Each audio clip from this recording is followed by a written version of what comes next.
Well, hello there. Thank you for joining us here at Coolest Life, and welcome to The Birds.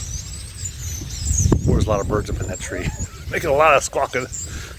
I'm actually here at Longview Chapel Christian Church here in Lee's Summit, Missouri. So come along with us. We're going to go inside and take a look at the facilities they have here, see a little bit of the sermon and some of the music, and who knows, maybe when you get in this area, you might want to come down to this church. You never know, it could happen, because that's what this video is all about. It's a church review. So come along with us, because you just entered the Coolest Life, Church Edition.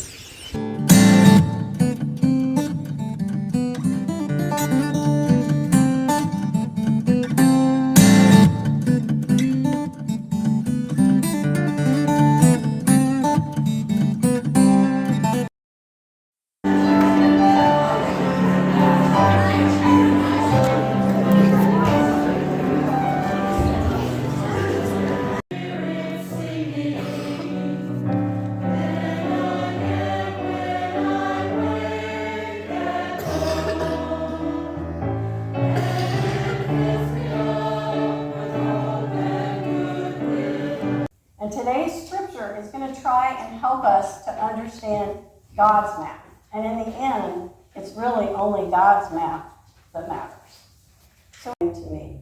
And later we're going to find more and more people who are non-Jewish who are coming into the faith, especially after Jesus died and was resurrected. Now, I want you to think about these folks sitting at the foot of the cross. Some of them who have given up a lot to follow Jesus. A whole lot to follow Jesus. And now this thief, who is a robber, perhaps a killer, we don't know what all he's done wrong. All he does is say a few words, and Jesus is giving him the same thing? Wait a minute, Jesus. Hold on. Let's have a conversation here. But that's who Jesus is, right? Jesus does not use human math. Jesus uses God's math.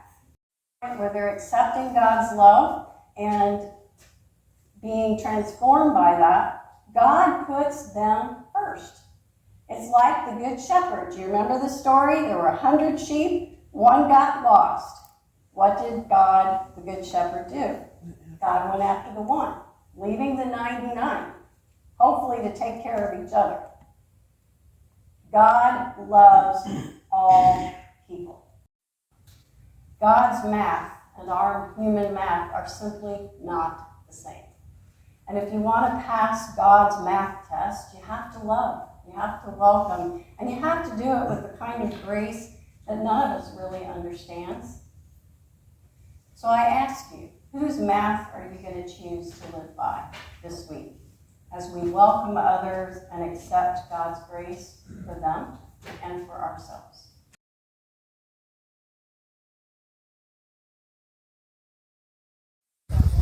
All right, just leaving the church now. I like it. Very hometown, very structured. I mean, this little leaflet here really keeps you in line, and you know what's coming up next, which is good. I mean, I like being informed, let me tell you, because sometimes you go someplace and you're a little lost because some churches are really used to their traditions and what's going on next, and you're just supposed to know. This one here is kind of like that, but at least they got instructions for us newbies, so it was good to have all that. But anyway, we enjoyed the service. It was only like a mile from where our RV sits, so it was like the first church we come to. We don't normally do that a whole lot, do we? But anyway. But it was interesting because it's an older church. Yeah, it's an older church, and it's such a beautiful inside. I love the rafters inside. They're just a nice touch. You don't get that in some of the newer churches. You just don't. I mean, everybody was lovely. Yeah.